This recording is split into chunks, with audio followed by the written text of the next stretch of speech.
They said a homeless veteran and his dog had nothing left but the road ahead. But one stormy night in Silver Harbor, a 99-year-old woman opened her door and changed everything. What began as kindness became something divine, a miracle written in quiet hands and humble hearts. Because sometimes God doesn't send angels with wings. He sends them wearing old coats and carrying scars. And inside that small wooden house by the sea, 3 souls found proof that love still rebuilds what the world tries to break. Before we begin, tell me, where are you watching from? Drop your country in the comments below. The wind came off the Atlantic in long, mournful sighs, dragging the scent of salt and rain through the pines that ring the small coastal town of Silver Harbor, Maine. The first flakes of October snow drifted over the empty highway like lost feathers. A battered Ford pickup moved slowly through that white hush, its headlights trembling against the mist. Behind the wheel sat Caleb Walker, 40 years old, broad-shouldered and weather-worn, the kind of man who had spent too much time fighting both wars and winters. His hair, once dark, was now streaked with early gray, and his jaw bore a few days of stubble. There was something unfinished in his face, as if life had started to sculpt him but stopped halfway through. The Army had taught him how to survive, but not how to rest. He carried the posture of a man who expected every kindness to vanish when he blinked. Beside him sat Ranger, a 6-year-old German shepherd with a coat the color of silver ash and eyes like old amber glass. The dog had a scar along his left ear, a reminder of a roadside blast years ago in Helmand Province. Caleb had pulled him from the rubble of an abandoned checkpoint, half dead, and since that day the two had been inseparable. Ranger was silent now, sitting upright in the passenger seat, ears twitching at every shift of the wind. His presence filled the cab with a calm vigilance that made Caleb feel less like a ghost. They had been driving for hours through the narrow, pine-lined roads of Maine's upper coast, following no particular destination except the instinct to keep moving. Gas was running low, and the wipers groaned against the glass. When the truck crested a hill, a wooden sign appeared, leaning slightly toward the sea. "Welcome to Silver Harbor, where the wind keeps its promises." Caleb gave a short, skeptical laugh. Promises were something he'd stopped believing in years ago. As they descended into town, the storm thickened. Storefronts passed like silent witnesses, dark windows, faded paint, a single streetlight swaying on its wire.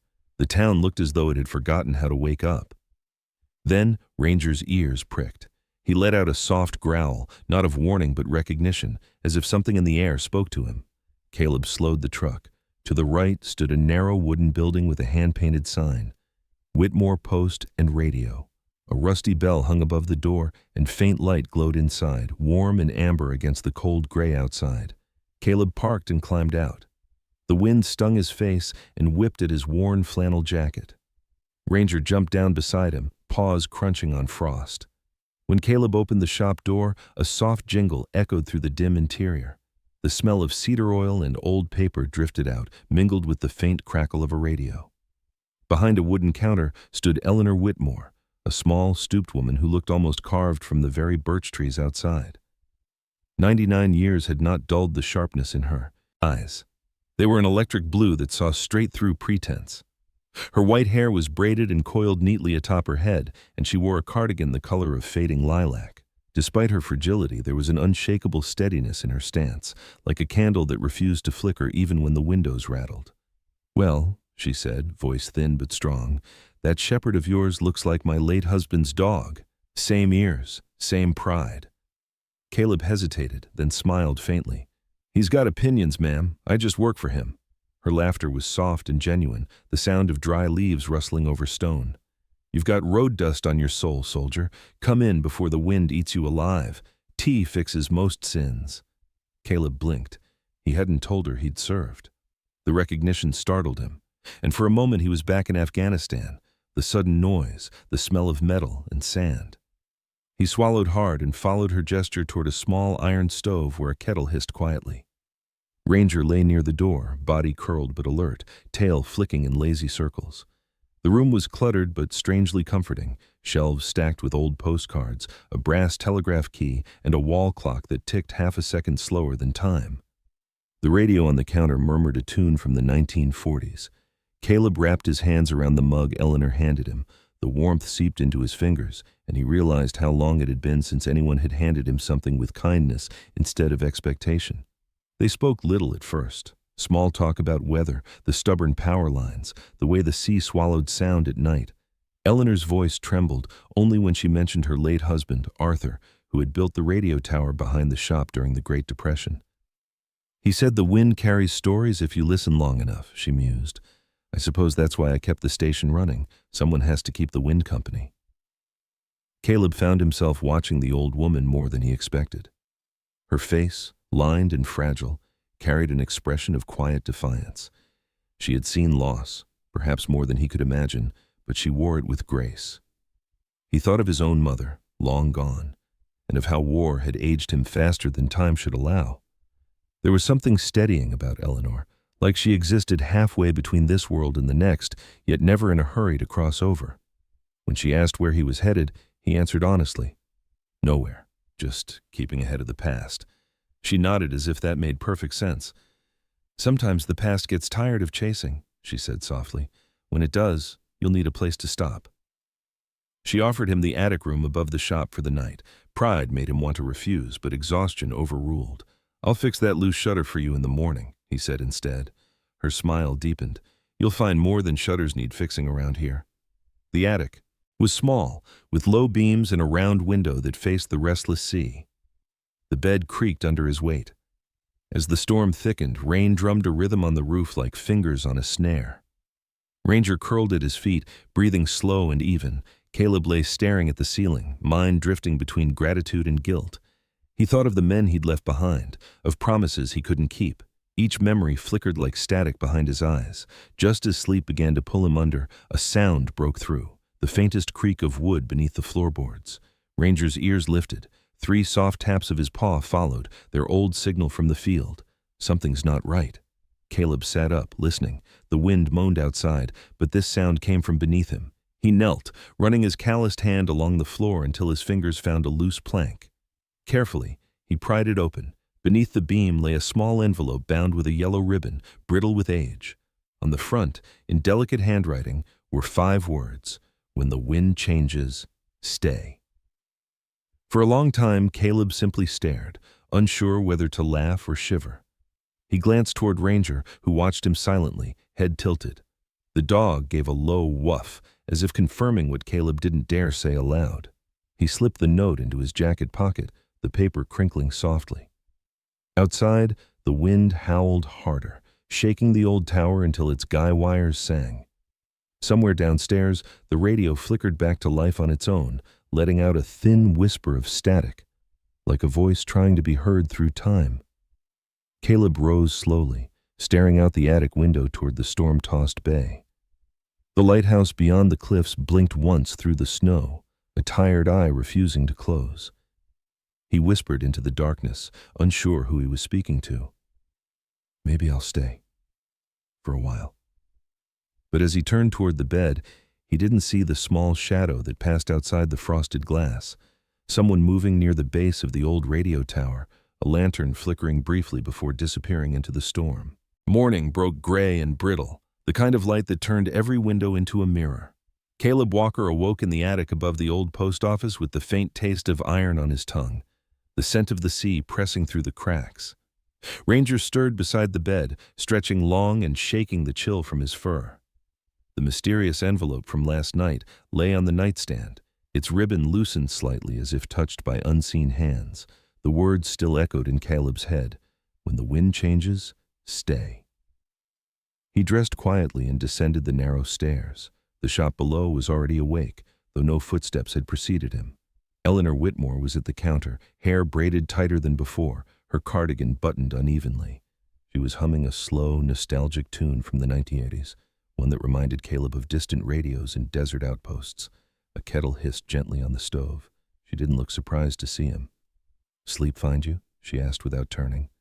"Eventually," Caleb said, though the floorboards had something to say about it. Eleanor chuckled, voice light as parchment. "Arthur used to say this house talks more than most people. You just have to listen kindly." He sipped the tea she poured, its taste herbal, faintly sweet. The walls creaked again, a slow, deliberate sound. "That talking you mentioned," Caleb said carefully, "it leave notes under the floor too?" Eleanor turned, eyes glinting with quiet amusement. "Ah, so you found one. My husband used to tuck small messages around the house, reminders for when he was gone. He believed certain things shouldn't be forgotten, even if people were." She looked toward the window where frost blurred the view of the radio tower outside. That one was the last he wrote. Caleb studied her face, the deep lines of time, the faint tremor in her hands. She wasn't sentimental. Her words carried no self-pity. It struck him that she spoke of loss the way some people spoke of the weather, unavoidable, accepted. "You kept them all these years?" he asked. "Not all," she said softly. "Some are waiting for the right reader." Later that morning, Caleb climbed onto the roof to fix the shutter he had promised. The air cut sharp against his cheeks, carrying the scent of pine and salt. From up there, Silver Harbor sprawled quietly below. Rows of old houses leaning toward the sea, chimneys breathing thin trails of smoke. Ranger paced the yard, tail swaying low, occasionally glancing toward the tree line as if tracking something invisible. From this height, Caleb could see the radio tower behind the shop, a skeleton of steel cables and rusted bolts. Its base was overgrown with moss, and one of the guy wires flapped loose in the wind, tapping rhythmically against the frame. He made a mental note to tighten it before another storm rolled in. He needed something to occupy his hands, something that made the day hold shape. The stillness of peace had always unnerved him more than chaos. That afternoon, as the light dimmed into pewter tones, Eleanor brought him a plate of sandwiches and a thermos of coffee.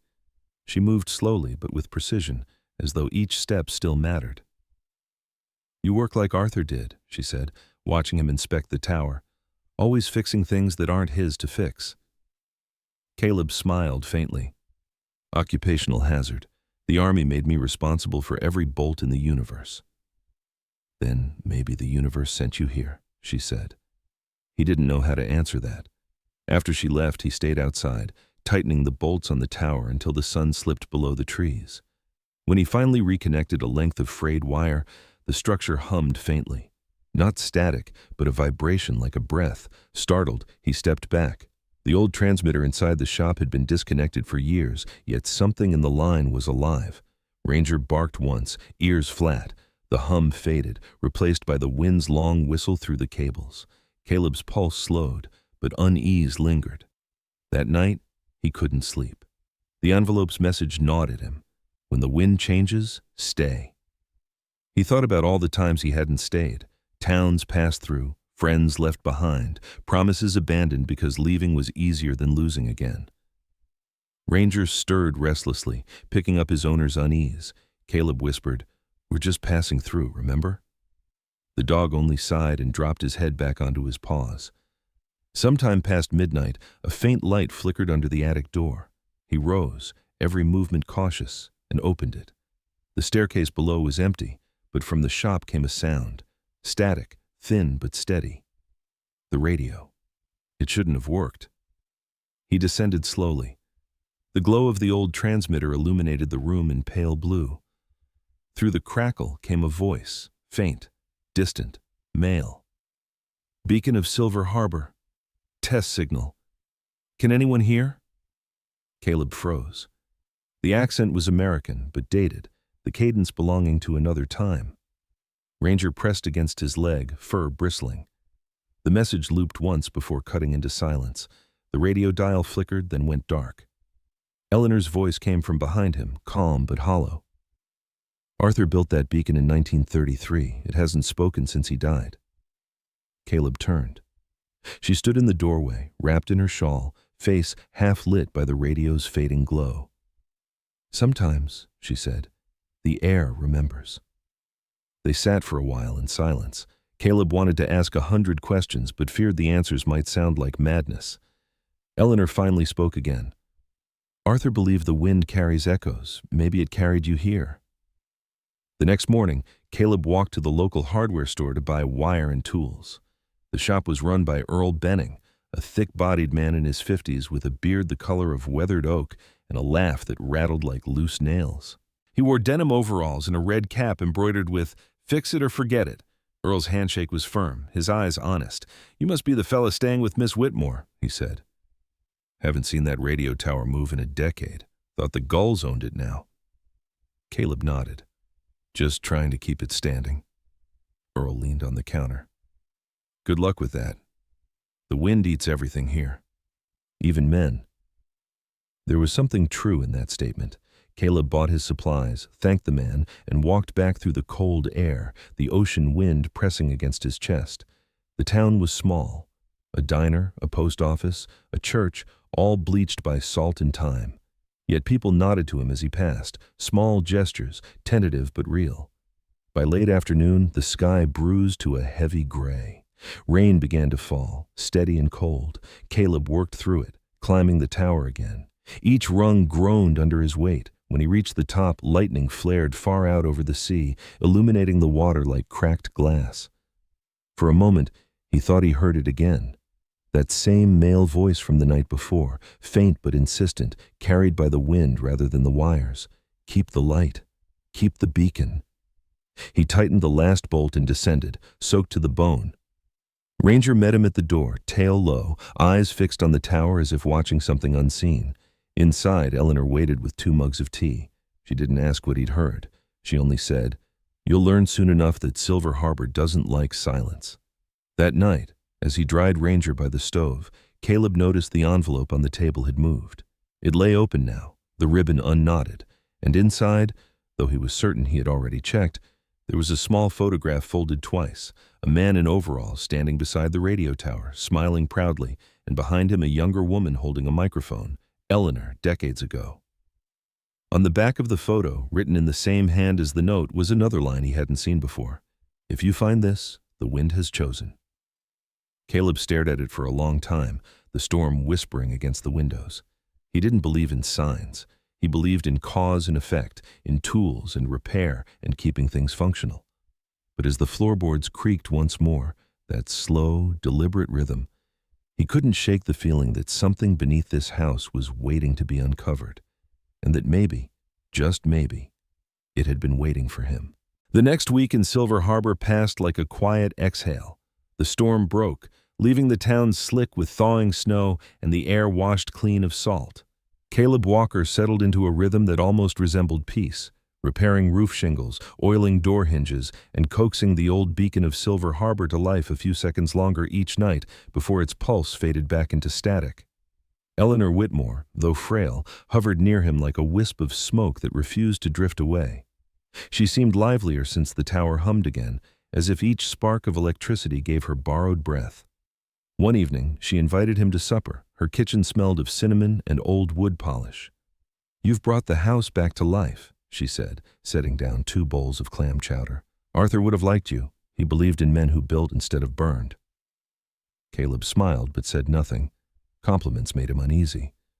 "He built more than radios," she continued. "There's a cellar behind the house down by the lilacs. Arthur used to call it his seed vault. Haven't opened it in years. If you're going to fix ghosts, you might as well start there." After supper, he followed her directions. The small door was half buried under creeping vines and years of neglect. Ranger, nose-twitching, circled it twice before sitting back with a quiet huff. The hinges groaned when Caleb pried them open. A faint scent of cedar and rust drifted out. Inside, shelves lined the walls, holding rows of glass jars labeled in fading ink, victory seeds, frostbite barley, aurora beans. Beside them were boxes of papers tied with twine, maps, and handwritten notes. The place felt less like storage and more like a promise sealed underground. He brushed dust from one bundle and found a label. Silver Harbor Community Trust, 1944. Inside were property deeds, signatures of townsfolk long dead, and a line in familiar handwriting. Land and water should be held in trust, not in chains. Arthur's words, Eleanor had said. Caleb felt a prickle along his spine. Whoever had tried to preserve this place had done so to protect it from being sold. Later that night, when he told Eleanor, she only nodded, eyes soft with memory. He wanted this land safe when greed came knocking. Seems he was right to worry. She poured 2 cups of tea, hands trembling. "You keep it safe now, Caleb. Promise me that." He started to protest. It wasn't his fight. but something in her gaze silenced him. 3 nights later, he woke to Ranger growling low at the window. The air smelled wrong, sharp and chemical. He slipped from bed, pulled on his coat, and descended the stairs. Outside, the moon was pale and cold, turning frost to shards of glass. Near the hedge, a thin trail of smoke twisted upward. Gasoline. His pulse surged. He sprinted toward the back door and saw a flicker of movement vanish into the trees. A figure, tall, wearing a hood. Ranger barked, teeth bared. Flames licked the base of the lilac bushes, crawling toward the cellar door. Caleb grabbed a shovel, scooping snow and dirt until the fire hissed out. The ground steamed and the night fell silent again, except for the sound of Ranger's breathing. When he examined the scene, he found a metal tag half buried near the door, stamped with the name Deacon Development Group. His jaw tightened, so that was how greed knocked now. The next morning, Eleanor was weaker. The fire hadn't reached the house, but the shock had taken something from her. She sat by the stove, shawl wrapped tight, eyes unfocused. "You saw them, didn't you?" she whispered. "Arthur said one day someone would come to erase what we built, but he also said someone would stand in the way." Her voice trembled, then steadied. "You're that someone." Caleb crouched beside her. "I'm just a man fixing things." She smiled faintly. "Then fix this town, Caleb." Later that day, the doorbell rang. A man in a dark wool coat stood outside, posture sharp, smile rehearsed. "Mr. Walker," he said, extending a gloved hand. "Richard Deacon. I oversee land development for the Silver Harbor Marina project. Thought I'd introduce myself." He was around 45, tall and polished, his black hair slicked back and a faint trace of cologne clinging to the cold air around him. His eyes, a flat steel gray, didn't quite match the warmth of his tone. "We're revitalizing the area. New housing, docks, investment. You're living on prime real estate." Caleb didn't take the handshake. "This isn't mine to sell." Deacon's smile never faltered. "Everything's for sale, Mr. Walker. Some things just need the right offer." His gaze drifted past Caleb toward the radio tower. "That old thing still working? My father used to say the Whitmore place broadcast hope during the war. Pity if nostalgia keeps progress from happening." Caleb's patience thinned. Progress shouldn't come with matches. For the first time, Deacon's composure cracked. His jaw clenched, eyes narrowing. "You'll regret saying that," he said quietly, turning toward his car. When the engine's growl faded down the hill, Caleb leaned against the porch railing. The wind carried the faint metallic smell of smoke still clinging to the earth. Ranger pressed his head against Caleb's knee, the unspoken reassurance of a creature that understood loyalty better than most men. That evening, the weather turned. Clouds rolled in heavy from the sea, wind rising in long, haunted breaths. Caleb walked to the cellar once more, flashlight in hand. He checked every jar, every paper, every fragile thread of the legacy Arthur and Eleanor had left. In one corner, he found something new, a small metal box half buried beneath fallen boards. Inside was a folded legal document bearing Eleanor's signature, naming him caretaker of Whitmore Post and Beacon property in the event of her passing. The ink was dry but steady. He read the last line twice. "Let the light remain with those who listen." When he returned to the house, Eleanor was asleep in her chair by the radio, her thin hand resting atop an old microphone. The static from the beacon whispered softly, almost like breathing. Caleb stood in the doorway, the document trembling in his grip, realizing the promise she had quietly bound him to. Then Ranger lifted his head suddenly, ears pricked, growling low at the window. Outside, in the distance beyond the trees, a single light flickered, the same pale lantern he'd seen that first night in the storm, swaying once, then vanishing. And for the first time, Caleb wondered if what threatened Silver Harbor wasn't just greed, but something far older that refused to stay buried. Tom tat ting via, Caleb Camfa ham chưa bí mật của nhà Whitmore, nơi lưu giữ hạt giống và giấy tờ chứng minh vùng đất thuộc quỹ cộng đồng, không thể bán. Bà Eleanor đàn anh phải bảo vệ di sản này, nhưng rồi xuất hiện Richard Deacon, kẻ đại diện cho tập đoàn phát triển muốn chiếm đất Silver Harbor. Sau vụ phóng hỏa thất bại, Deacon đến tận nơi cảnh cáo. Trong lúc tìm lại hàm, Caleb phát hiện di chúc của bà Eleanor, trao cho anh quyền gìn giữ ngọn hải đăng và ngôi nhà. Nhưng khi đêm xuống, ánh đèn bí ẩn lại xuất hiện giữa rừng, mở ra mối đe dọa lớn hơn cả lòng tham con người. The wind returned first, long before the snow.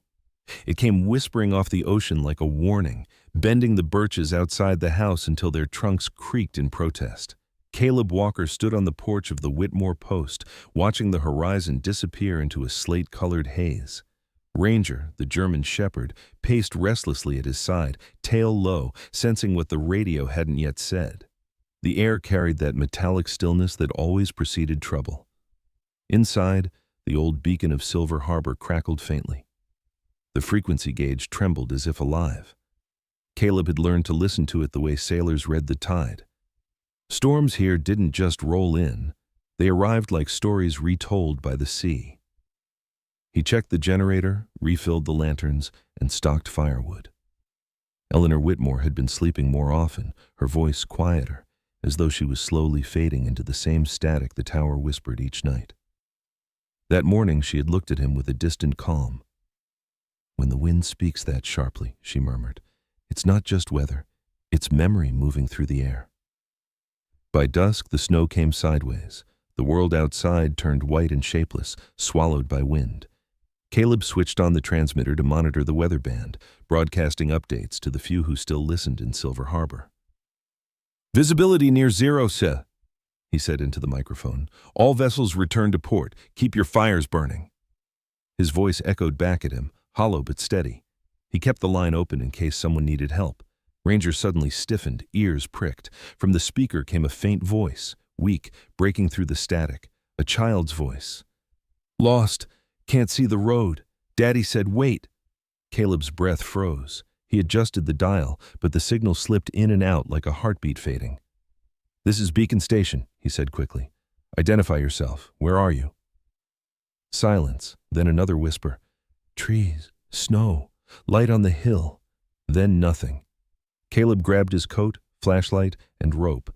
Ranger was already at the door, whining softly. He glanced toward Eleanor's chair. She was asleep by the stove, shawl pulled high, her breathing shallow but peaceful. He whispered, "I'll be back," though he wasn't sure she could hear him. Outside, the storm was a living thing. The snow hit like shards of glass, stealing breath and sound. He moved by instinct, following the shape of the land he'd come to memorize. The road that curved past the docks, the ridge that overlooked the frozen harbor. Ranger trotted ahead, head down, pausing every few yards to sniff the wind.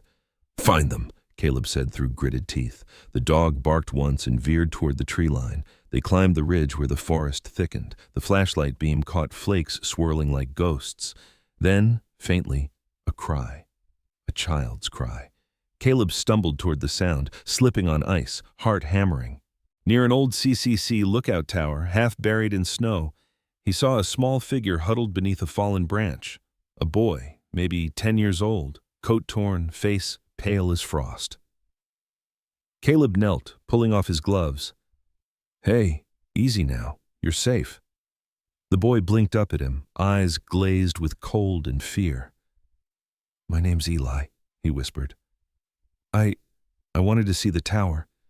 Grandpa said it used to watch the sky." Caleb wrapped his own coat around the boy, rubbing his arms to restore warmth.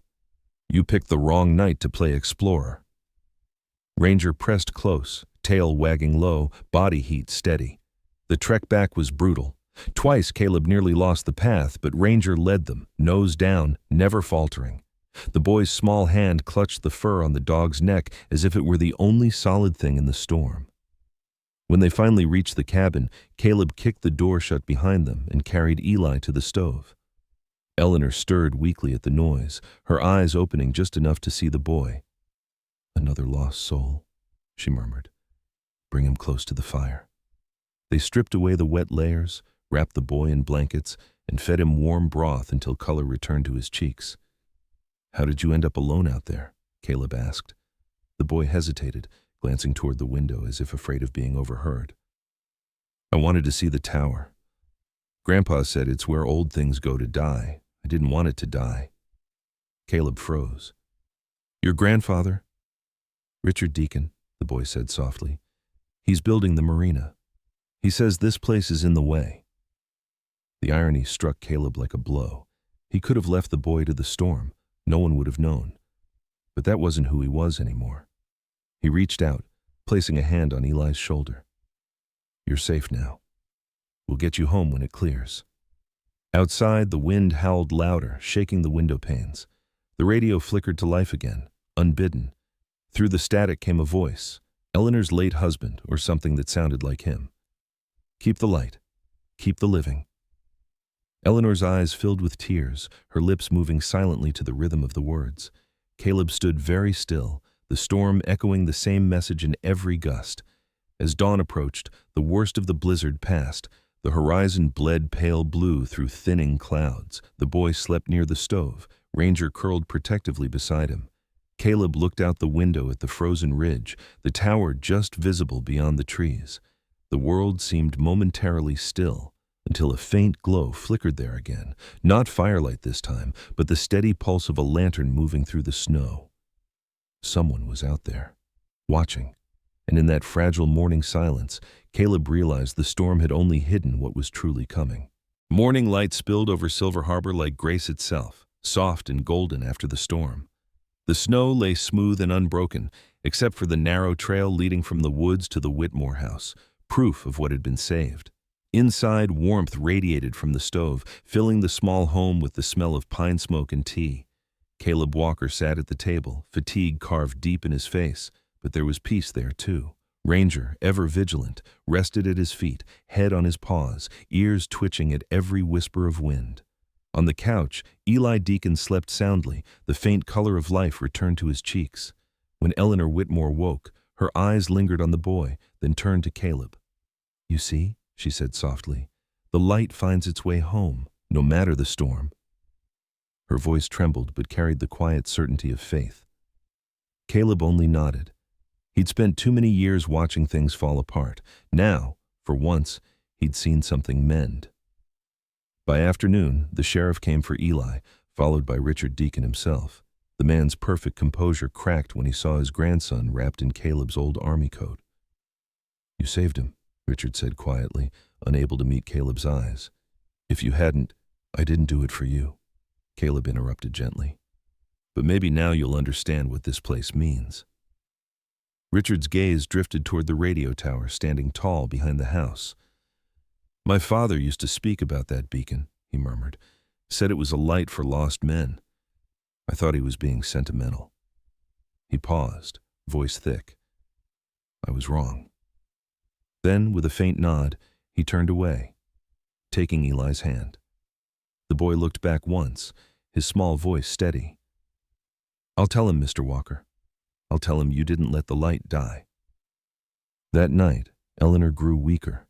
The candlelight painted her face in soft amber, fragile and beautiful, like a photograph half faded. She asked Caleb to sit beside her, holding her hand. "Arthur used to say the beacon isn't made of steel or wire," she whispered. "It's made of people who choose to care. Promise me you'll keep it burning." Caleb's throat tightened. "I promise."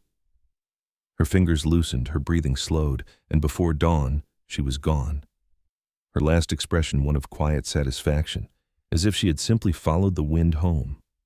Days later, the town gathered at the old church on the hill. The snow had melted into glittering puddles that reflected the tower's silhouette. People came who hadn't spoken in years, fishermen, teachers, widows, children. Caleb stood by the steps, Ranger beside him, listening as the bell tolled for the woman who had outlived almost everyone she'd ever loved.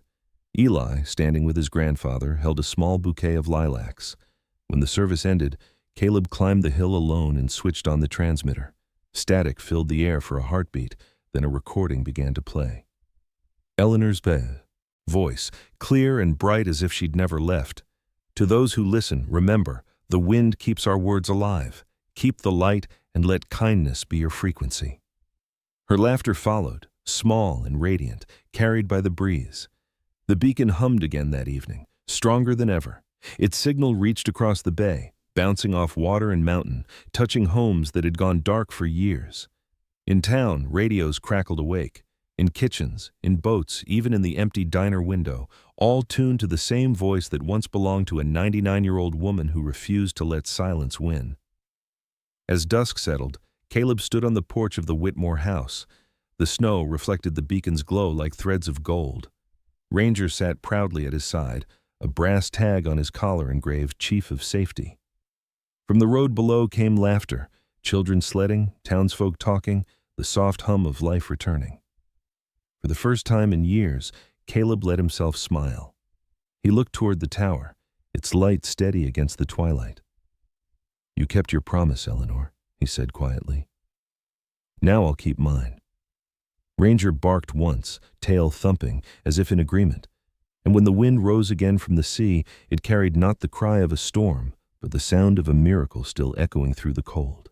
A beacon reborn, and a town that finally remembered how to listen. In the quiet town of Silver Harbor, the wind carried more than snow. It carried grace. A 99-year-old woman believed that light should never die, and a broken soldier learned that some battles are won not with weapons, but with kindness.